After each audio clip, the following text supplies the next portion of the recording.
Hello, gorgeous entrepreneur. It's Tash Corbin here, and welcome to another episode of the Heart-Centered Business Podcast. This is episode number 264, which means you can find all the relevant links and show notes for today's episode over at tashcorbin.com/264. In today's episode of the podcast, I'm going to be giving you my top 3 competitor research tips. So if you've been thinking maybe you need to look into some of your competitors, keep an eye on the competition, see what's going on, then this is going to be a great episode for you. And I think my advice might be a little bit unexpected as well. So let's dive on in. I'm Tash Corbin, and this is the Heart-Centered Business Podcast. So competitor research is not something I would generally be talking about, and I don't have other podcast episodes about competitor research. And the reason being is that I don't really do competitor research myself. Ever since I started my business, I've never really looked to other people to see what they're doing or understand how they are speaking about something in order to assist me. I'm not focusing on other people's numbers. I'm not focused on other people's models. And that's been a pretty a considered decision on my part, because I know I'm a sponge when it comes to taking in information and research and ideas and concepts, and I often forget where I found those things. And then I have to go, and if I want to talk about that, I have to go and find where I saw it, try and reference it, and all of those sorts of things. As well, I tend to be a hyper-competitive person, and I found when I first started my business, I was comparing my beginning of my business journey to someone else's middle or someone else's end. And also, a lot of what I was seeing was only the picture perfect piece that was presented, rather than necessarily seeing the full picture of what was going on in that person's business. And I specifically remember a particular realization for me. I was about 6 months into my business, and I was just about to launch the first round of the first ever takeoff program.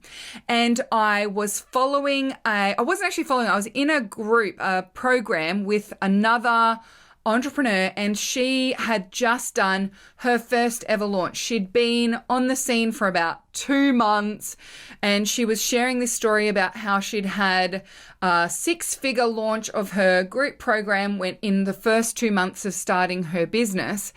And it was like really inspiring, and I was really excited by that. But I was also really knocked for 6 by it and a little bit wobbly about it, because I started comparing my launch to her launch. I'd been in business longer, and I was thinking, I had a lot more clients before. I had a bigger list than her before my launch. And so I was starting to think, oh my gosh, there's no way I'm going to be able to hit these kinds of numbers.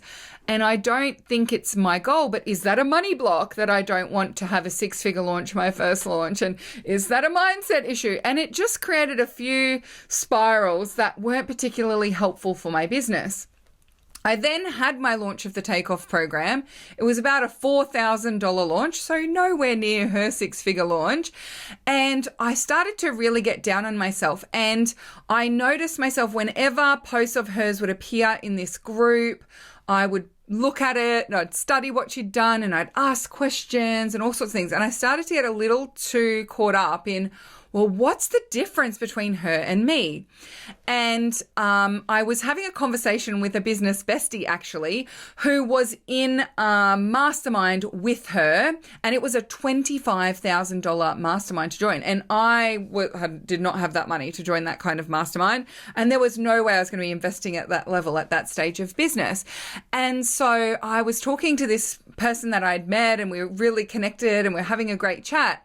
And they said, not all is as it seems, Tash. 1, she spent more than she made in sales on Facebook ads. 2, she's already made over $1 million through her Amway business. And 3, whilst she didn't have a mailing list, and the story she was sharing was that's 2 months into her business and she started with 0 mailing list, she had over 50,000 followers on her Facebook page through her other business. So you're not comparing apples with apples. And even though I had been giving that advice to my own clients, and I was like, don't worry about what they're doing. Let's just focus on yours. You don't need a lot of people. You can get high conversion. You don't need to have thousands and thousands of followers. Don't compare your story with someone else's. I had totally got caught up in it because of that assertion that it was first ever launch, 2 months into business, 0 list. I was like, well, there's clearly something in that. But there was a lot of information that was missing from that picture perfect image that was being presented on social media. And that was really my first and last wake up call for paying attention to other people's results. I just never went down that rabbit hole again. And it was such a great experience. I'm so grateful for that experience. And I'm so glad I learned that lesson early, because for me, it was just such a great example. And it was so clear to me how I had got caught up and my mindset wobbles had taken over. So with all of that in mind, there are some times where you need to do some competitor research, or it is going to be of benefit to your business. So I want to give you my top 3 tips for competitor research, but I'm not going to talk about like what to look for and what research to do. I think there are much more helpful ways that you can go and find that. And it really does depend on your business model and your type of business and what kind of information that you're looking for. But before you embark on any competitor research, I want to give you my top 3 tips, and then I'll talk about a couple of ways that you can do it. So, number 1, beware. Before you embark on competitor research, remember that the image that's being presented is curated. You will not get access to all of the unadulterated information and raw data behind the scenes. It can be triggering for you in terms of comparisonitis and feeling despondent or worried that you're not performing at a certain level that you think you need to be achieving at this particular stage in your business.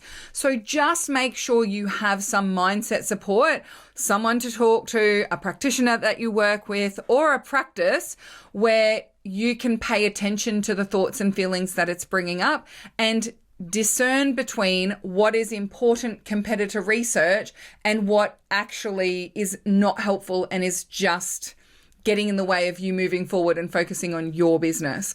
So that's tip number 1, is just beware before embarking upon competitor research. Number 2 is get clear on what and why first. So what is the competitor research strategy? What data are you looking at? And why are you looking at that data? So let's say you decide you need some help with your content planning and making sure you're speaking to the right messaging and helping people in your market. A really common research strategy that I see recommended quite a lot is the 3-star review research strategy. So you go and look at books on your topic area and look for those 3-star reviews. The reason being that 1-star reviews are haters, 5-star reviews are lifelong fans.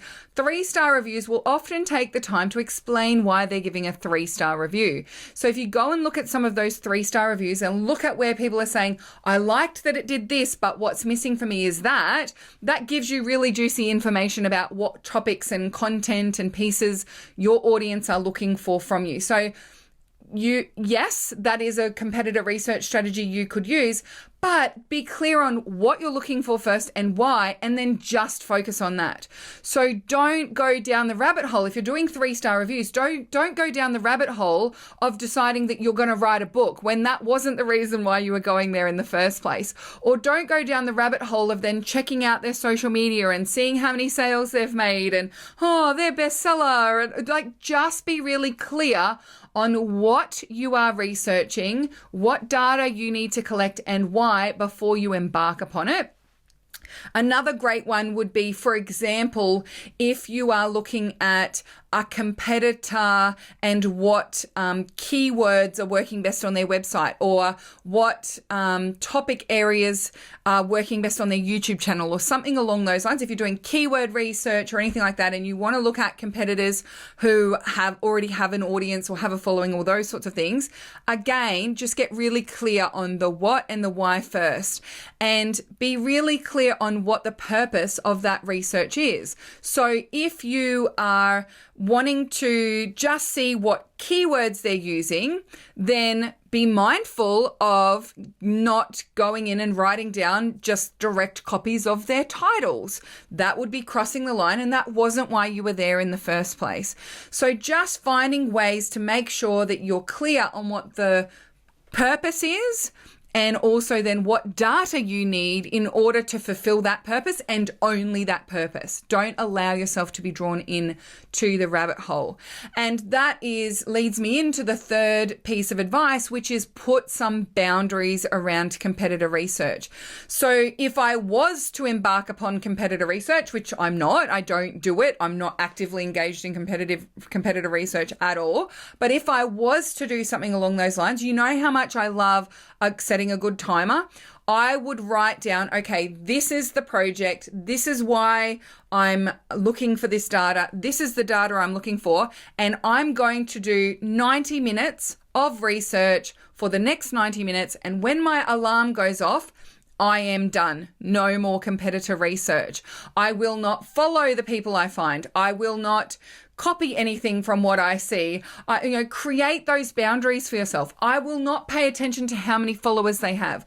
I will not go and look at what their packages are. I will not, just be really clear on what the data is, why you're looking for it, and how long you're going to give to that task. And maybe even set yourself up a template, like something where you can fill it in with what you find, and that's the only information that you collect, so that you have boundaried up that competitor research in particular. So that's my top 3 tips. Number 1, beware. Number 2, be clear. And number 3, boundaries. 3 B's of competitor research. Now, before I dive into how I can help you, if you are looking to get your business growing and you'd rather focus on being you and your own unique self, and not necessarily getting caught up in needing to look at other people's work, I do want to talk about some of the ways that you can do some competitor research, because I do want to give you some practical advice.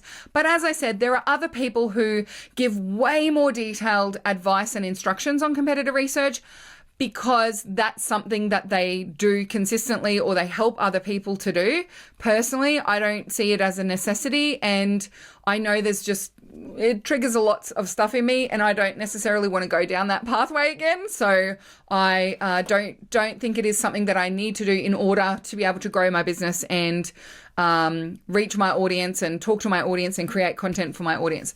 My alternative to competitor research is client research. So where someone might go out and look for keywords and key phrases that their competitors are using, I just go and ask my ideal clients. I go and talk to people who are already following me, or who are my potential ideal clients who are in existing communities. So I'll go and ask some questions in Facebook groups, or I will ask questions on my Facebook page, or I'll use Instagram stories to do some surveying, or I'll send a spear email to my full list. So a spear email is short, personal, expect a response. That's what SPEAR stands for.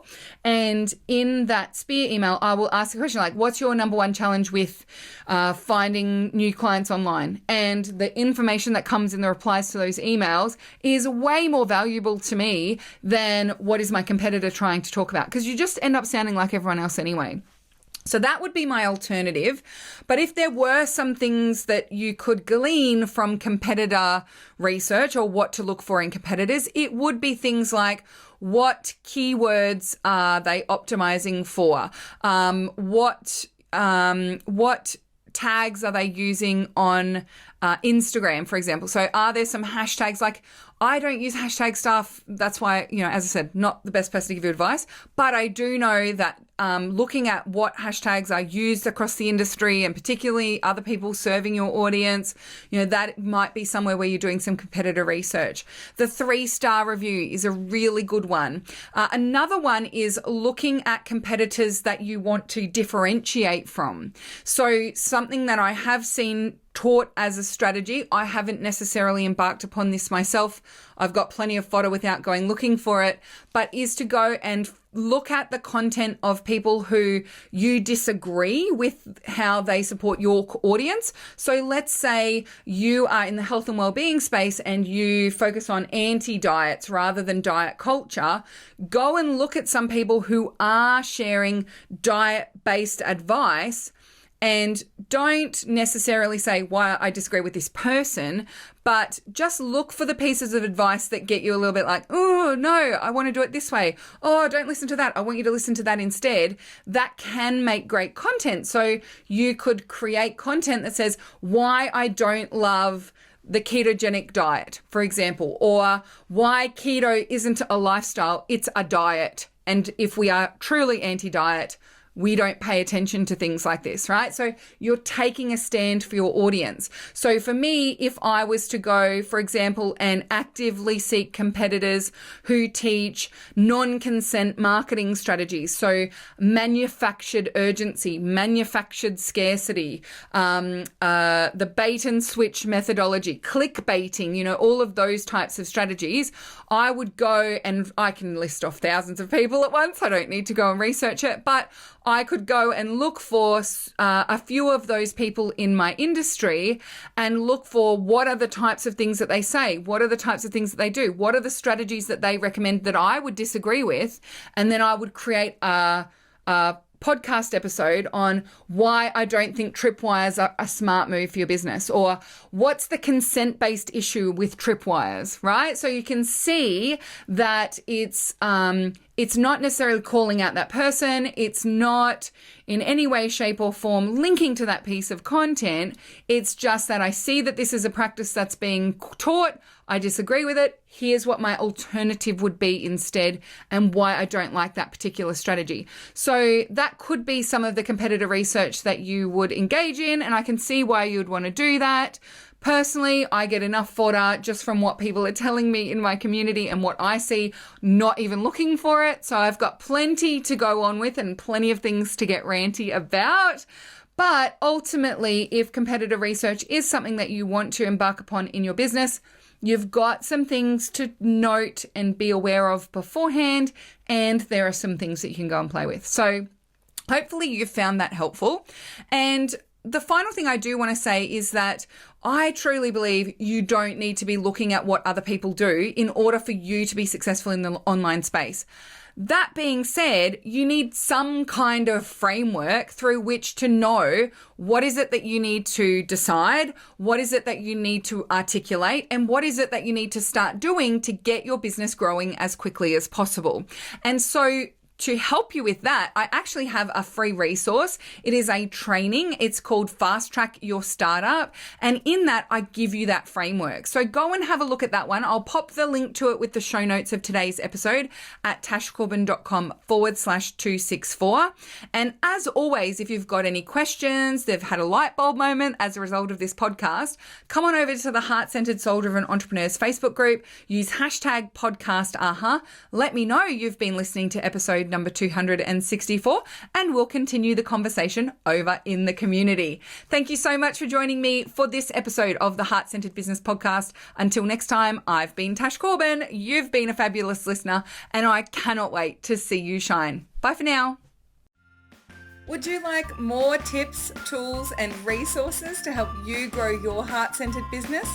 Head to tashcorbin.com today.